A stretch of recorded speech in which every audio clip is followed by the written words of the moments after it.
उपासना कार्यक्रमाच्या नवीन भागात मी आपले मनपूर्वक स्वागत करतो.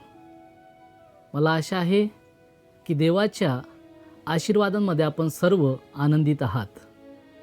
मागील भागात आपण पाहिले की दिनाच्या घटनेनंतर याकोबाच्या कुटुंबात तणाव आणि भीतीचे वातावरण निर्माण झाले.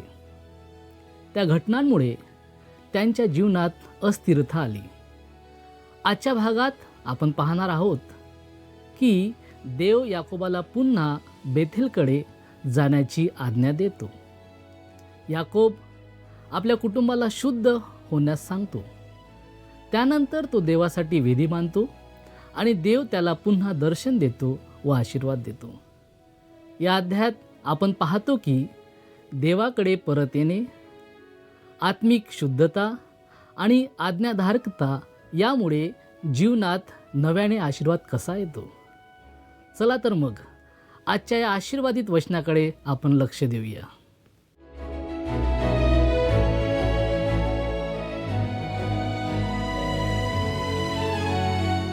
उपासना कार्यक्रमामध्ये आपणा सर्वांचे हार्दिक स्वागत. प्रियांनो, आजच्या कार्यक्रमात आपण उत्पत्ती अध्याय 35 याचा अभ्यास करणार आहोत. या अध्यायामध्ये आपण जे विषय हाताळणार आहोत ते येणेप्रमाणे आहेत. पहिला विषय, याकोब बेथेलला परततो. दुसरा, देव कराराचे नूतनीकरण करतो. तिसरा विषय, राहेल बन्यामीनच्या जन्मावेळी मरते. आणि शेवटचा चौथा विषय, इसहाकाचा मृत्यू. अध्याय 34 मधील अभ्यासानंतर तुम्ही असा निष्कर्ष काढला असाल की मी पनियेल येथे याकोबाचे जीवन बदलले असे म्हटल्यावर मी चूक केली. खरं तर 34व्या अध्यायात जे घडले त्यात आपल्याला फारसा बदल दिसला नाही. ते अगदी खरे आहे, परंतु एक बदल घडला होता.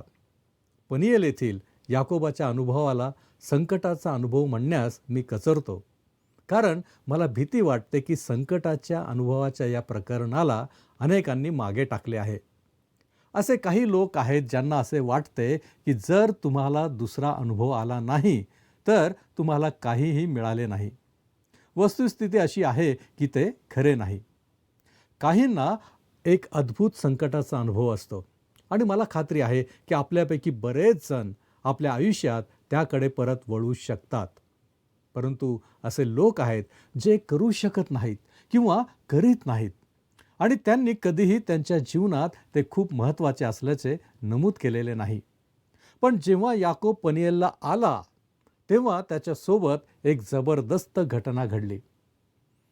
याकोबाच्या आयुष्याच्या सुरुवातीपासून ते पनियेलपर्यंत त्याचे जीवन स्वतःच्या उदयाने, देहाच्या प्रतिपादनाने वैशिष्ट्यपूर्ण होते.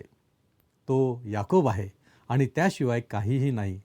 पनियेलमध्ये खरोखर जे घडले ते म्हणजे स्वतःचे पतन.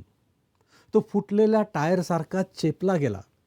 तो फुग्यासारखा उफाळून आला होता आणि तो आता जवळजवळ झाला. परंतु प्रत्यक्षात अध्याय 34 पुरावा देतो की तो अद्याप विश्वासाने चालत नाही. एसावाने पाठ फिरवून घरी जाताच याकोब त्याच्या कुटुंबाला शालेमला घेऊन गेला. ही एक दुःखद हालचाल आहे. याकोब अजूनही त्याच्या स्वतःच्या हुशारीवर अवलंबून होता. दीनावर बलात्कार झाला आणि तिचे सख्खे भाऊ शिमोन आणि लेवी शकेम शहरात या घटनेस जबाबदार असलेल्या राजकुमाराकडे गेले. जरी तो तिच्याशी लग्न करू इच्छित होता तरी त्यांनी त्याची हत्या केली आणि याकोबाच्या मुलांनी एक कत्तल केली. जेव्हा ते घरी आले तेव्हा याकोब म्हणाला, तुम्ही माझ्या देशातील लोकांमध्ये माझी प्रतिष्ठा कलंकित केली आहे. अनेक टीकाकार म्हणतात की याकोबाने शखेममध्ये थांबणे ही एक दुःखद गोष्ट होती आणि आपल्यालाही काही अंशी सहमती दर्शवावी लागेल. पण मला एक प्रश्न विचारायचा आहे, याकोब बेथेलसाठी तयार होता का? देव त्याला जे अनुभव देणार होता त्यासाठी तो तयार होता का? नाही. मला वाटते की अध्याय 34 मध्ये घडलेल्या दुःखद गोष्टी एका माणसाच्या देहाच्या ऊर्जेवर चालण्याचे परिणाम होते. स्वतःची घसरण झाली होती, परंतु देवावर स्पष्ट विश्वास नव्हता. बेथेलला जाण्यासाठी त्याच्याकडे विश्वास नसल्यामुळे तो शेखेम येथे थांबला. त्याच्या आयुष्यात घडलेल्या या दुःखद गोष्टींवरून असे दिसून येते की हा माणूस त्याच्या स्वतःच्या कुटुंबात नेता नव्हता. तो त्याला मिळायला हवे ते योग्य स्थान घेत नव्हता. तो कोणत्याही प्रकारे आध्यात्मिक बाबतीत तितका सबळ नव्हता. आणि त्या 11 मुलांना कळपात ठेवणे हे खरोखर एक काम होते ज्यासाठी हा माणूस याकोब तयार नव्हता. या दुःखद घटनेनंतर याकोबाला आता त्याच्या आयुष्यात देवाचा हात दिसू लागला आहे आणि तो निर्णय घेतो जो त्याने कदाचित आधीच घ्यायला पाहिजे होता. आता आपण आपला पहिला विषय याकोब बेथेलला परत येतो याबद्दल माहिती घेऊया. यासाठी आपण वाचूया उत्पत्ती याचा 35वा अध्याय आणि त्याचं पहिलं वचन. मग देवाने याकोबाला सांगितले की उठ, वर जाऊन बेथेल येथे राहा आणि तू आपला भाऊ एसाव याच्या पुढून पळून चालला असताना ज्या देवाने तुला दर्शन दिले होते त्याच्यासाठी तेथे वेदी बांध. आता देव या माणसाला बेथेलला परत बोलावत आहे. या दुःखद अनुभवानंतर तो जाण्यास तयार आहे. तुम्ही पहा, त्याला आधी बाहेर जाण्यासाठी विश्वास नव्हता, परंतु याकोब आता त्याच्या घरात आध्यात्मिक नेतृत्व घेऊ लागला आहे. पाहूया आपण पुढचं वचन दुसरं. मग याकोब आपल्या घरच्या मंडळीस व आपल्याबरोबरच्या सगळ्या माणसास म्हणाला, तुमच्यापाशी जे परके देव आहेत ते सर्व फेकून द्या व स्वतःला शुद्ध करून आपली वस्त्रे बदला. याकोब त्याच्या घरच्यांना अनेक गोष्टी करायला सांगतो. सर्वप्रथम ते म्हणजे तुमच्यापाशी असलेल्या परक्या देवांना काढून टाका. हे ऐकून आम्हाला जवळजवळ धक्का बसतो. तुम्हाला आठवत असेल की जेव्हा याकोब राहेल आणि लेयासह पळून गेला तेव्हा राहेल कुलदेवतांसह बाहेर पडली. वरवर पाहता ती उंटावर स्वार होताना त्यांच्यावर बसली होती. ती फक्त उंटाच्या पाठीवर असलेल्या सामानावर रेंगाळत बसले कारण त्या लहान प्रतिमा खाली होत्या. त्यावेळी याकोबाला माहीत नव्हते की तिने त्या घेतल्या आहेत. जेव्हा त्याने लाबानाला सांगितले की त्या लहान प्रतिमा त्याच्या सोबतीमध्ये नाहीत तेव्हा तो खूप प्रामाणिक होता.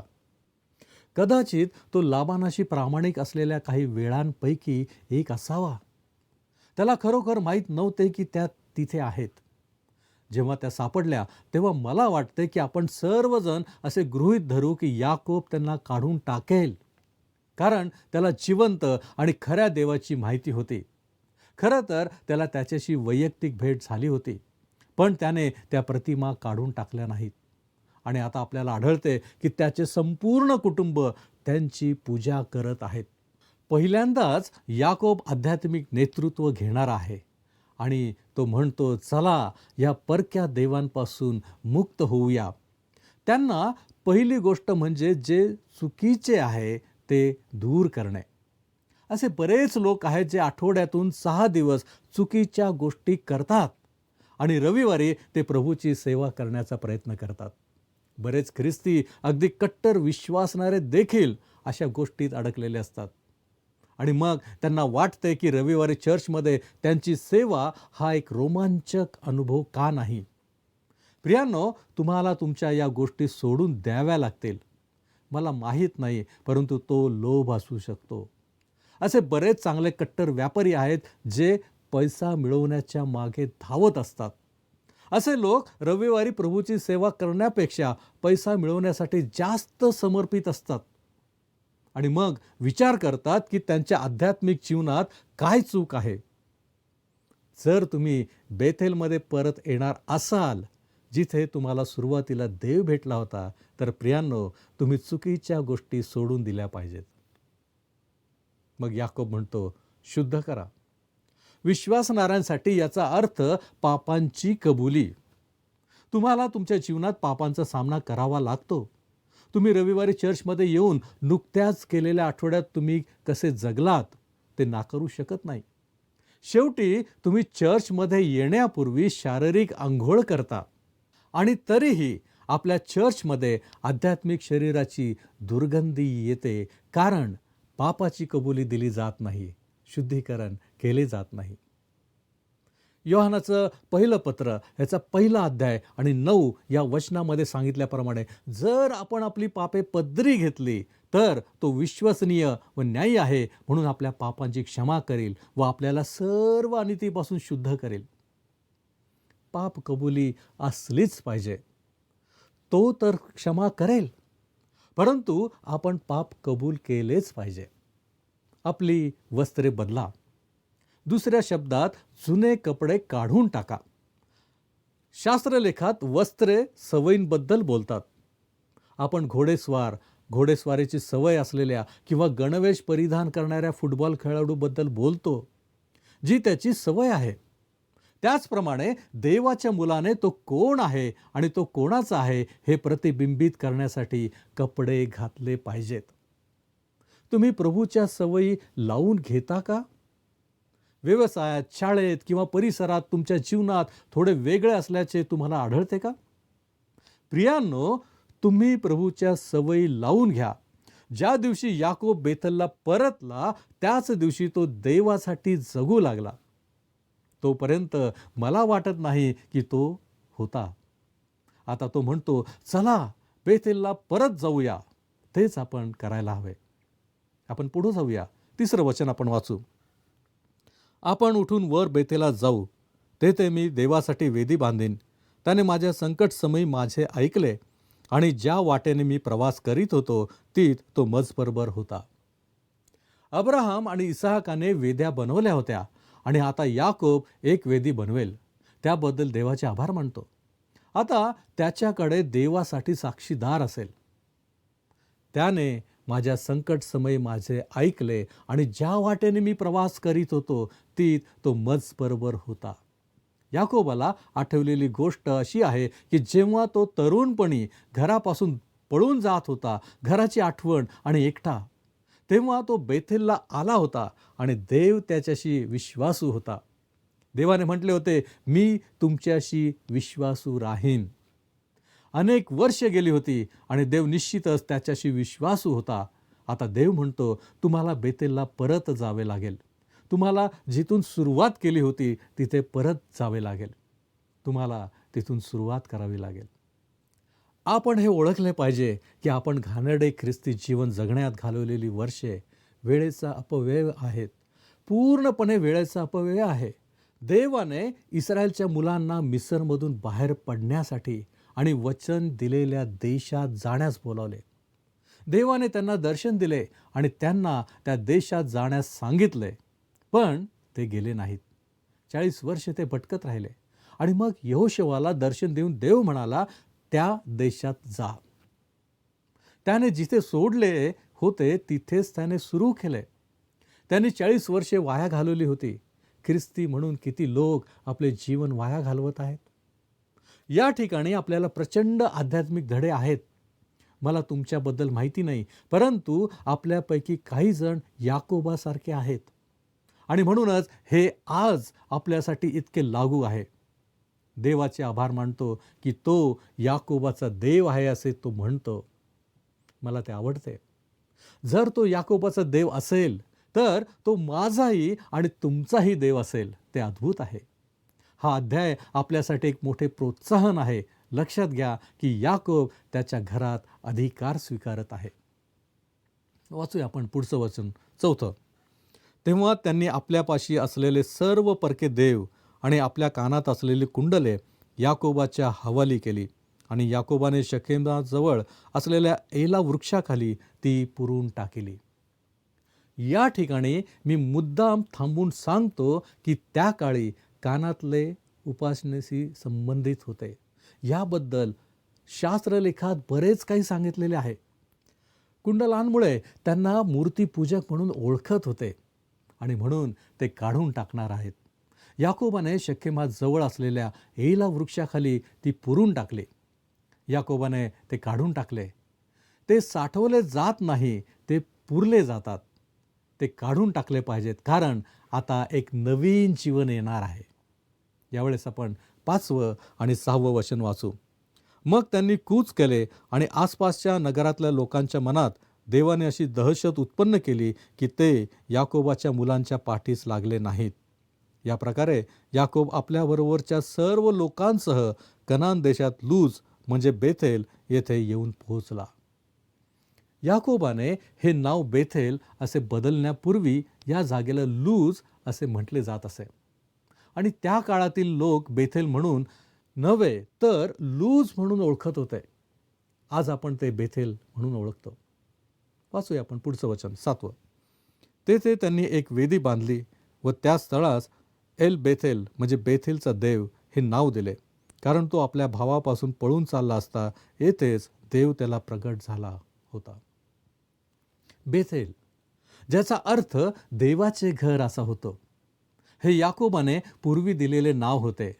आता तो त्याला एल बेथेल म्हणतो, ज्याचा अर्थ देवाच्या घराचा देव असा होतो. यावरून याकोबाच्या जीवनात आध्यात्मिक वाढ दिसून येते.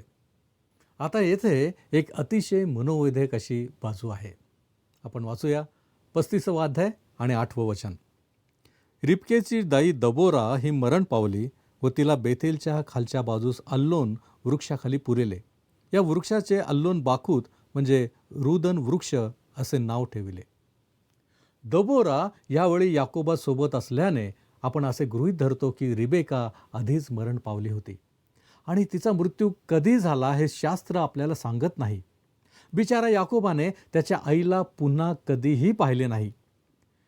ती गोष्ट इतकी दुःखद नाही की तिने त्याला पुन्हा कधीही पाहिले नाही. तिने त्याला थोड्या काळासाठी दूर पाठवले होते. तुम्हाला माहिती आहे, त्या दाईने रिबकेच्या मृत्यूचा संदेश आणला होता आणि ती याकोबासोबत राहण्यासाठी आली होती आणि आता ती मरते. आता आपण आजच्या दुसऱ्या विषयाकडे वळणार आहोत. देव कराराचे नूतनीकरण करतो. वाचूया आपण 9 वचन. याकोब पदन आरामाहून परत आल्यावर देवाने त्याला पुन्हा दर्शन देऊन आशीर्वाद दिला. त्या सर्व वर्षांपासून देव याकोबाशी व्यवहार करण्याचा प्रयत्न करत होता. आता तो तरुणपणी बेथेलला आला तेव्हा त्याला जिथे भेटला होता तिथेच तो पुन्हा उभा राहतो. त्याने मामा लाबानासोबत तिथे घालवलेली ती वर्षे अनेक प्रकारे वाया गेली. वाचूया आपण पुढची 2 वचने 10 आणि 11.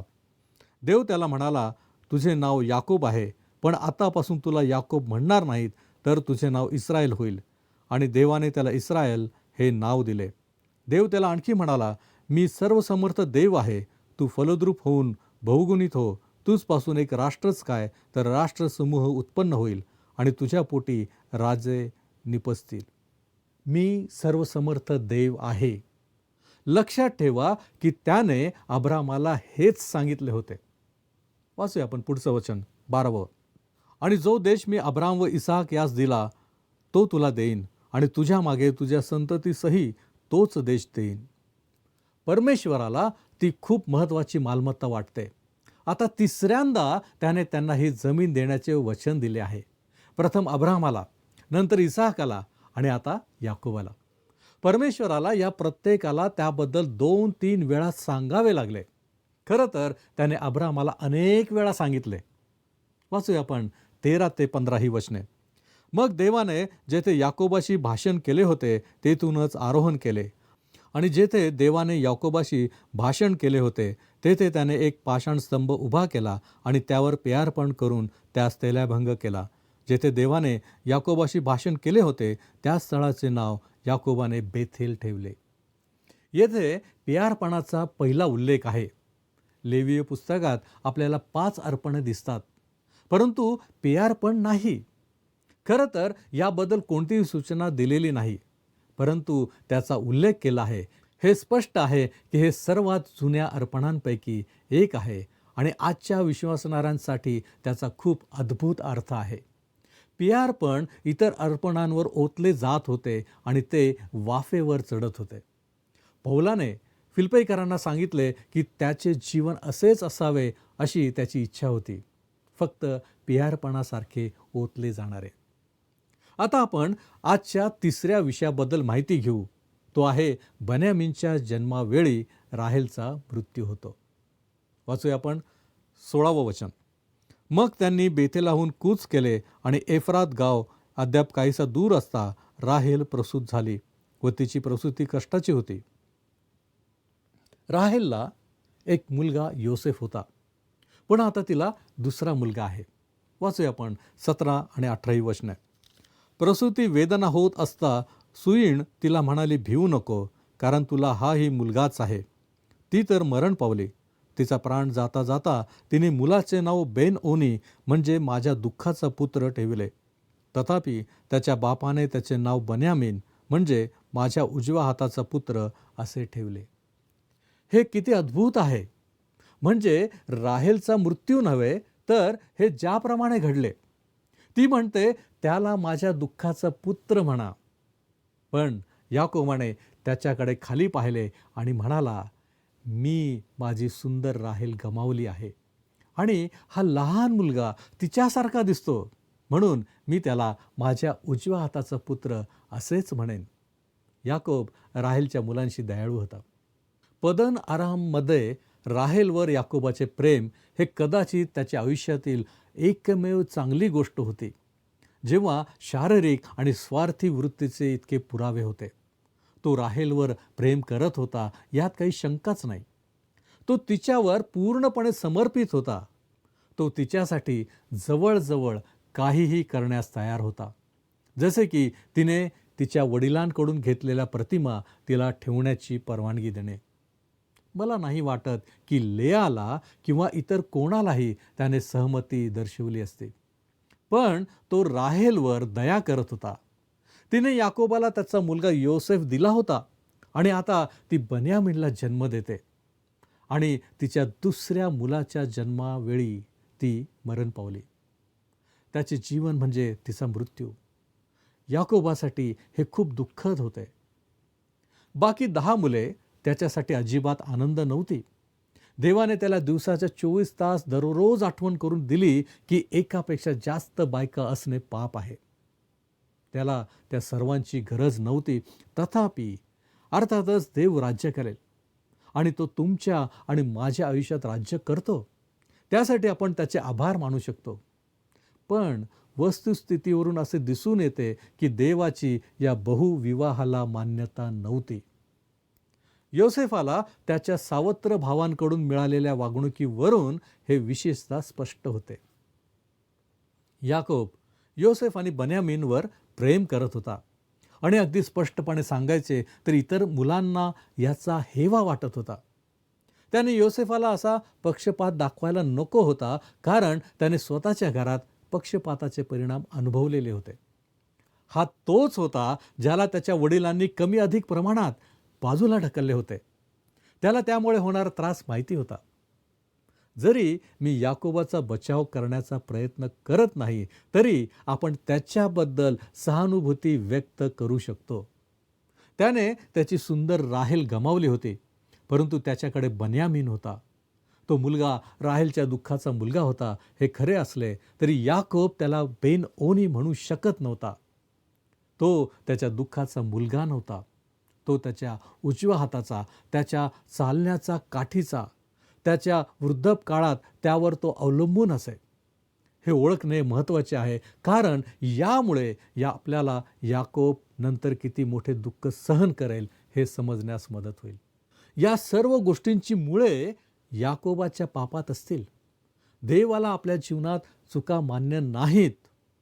प्रियानो, आपल्याला वाटते की आपण असे जगू शकतो, पण जसं याकोब जगला त्याहून अधिक चांगले आपण जगू शकणार नाही. वाचूया आपण पुढचं वचन, 19वे वचन. ह्याप्रमाणे राहेल मरण पावली आणि एफ्रात म्हणजे बेथलेहेम गावाच्या वाटेवर तिला पुरिले. तिला तेथेच पुरण्यात आले. तिच्या कबरेचे फोटो आजही आपण काढू शकतो. वाचूया आपण पुढचं वचन, 20वे वचन.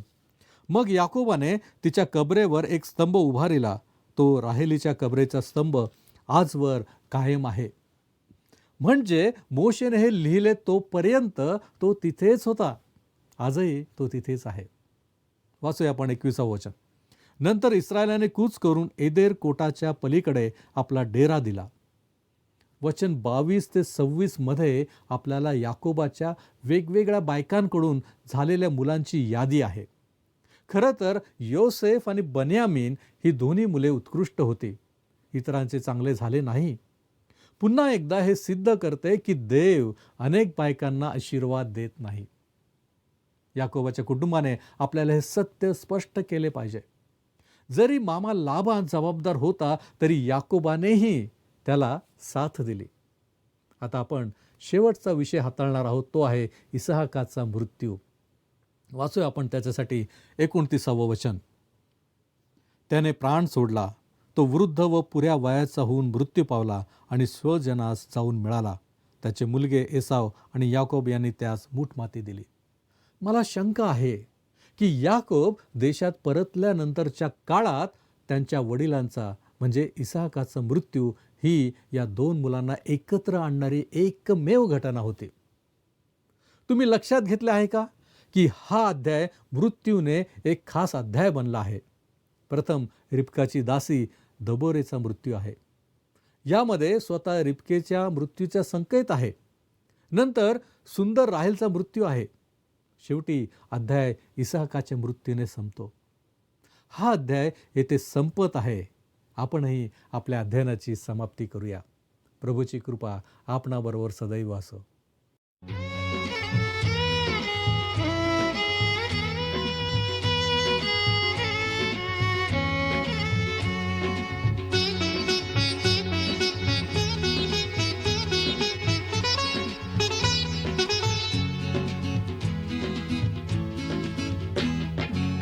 परमेशाला स्तवा, परमेशाला स्तवा, निरंतर परमेशाला स्तवा.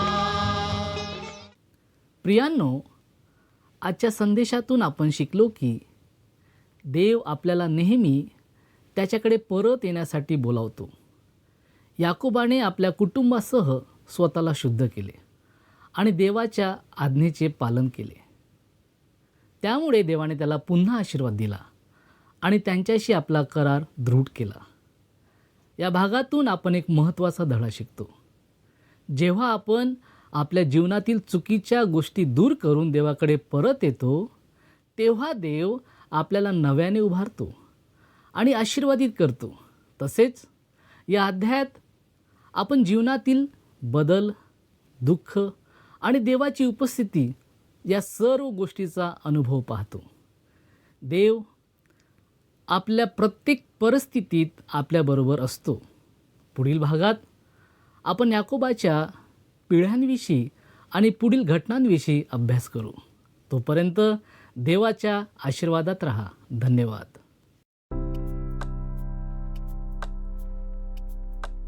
मागील कार्यक्रमातील प्रश्नाचे उत्तर आहे पर्याय डी. हमोरच्या पुरुषांना शिमोन व लेवी यांनी ठार मारले.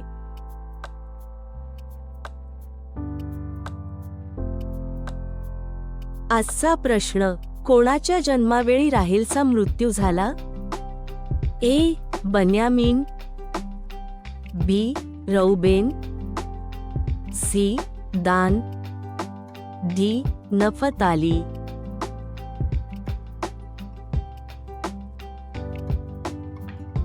प्रियांनो, या प्रश्नाचे उत्तर उद्या सकाळी 6 वाजण्याच्या आधी पर्याय ए, बी, सी किंवा डी लिहून आपले नाव, पत्ता आणि ठिकाण यासोबत मोबाईल नंबर 7021474742 वर SMS किंवा व्हॉट्सॲप करा. हा कार्यक्रम आपणास आवडला काय? आता आम्हाला एक मिस कॉल करा.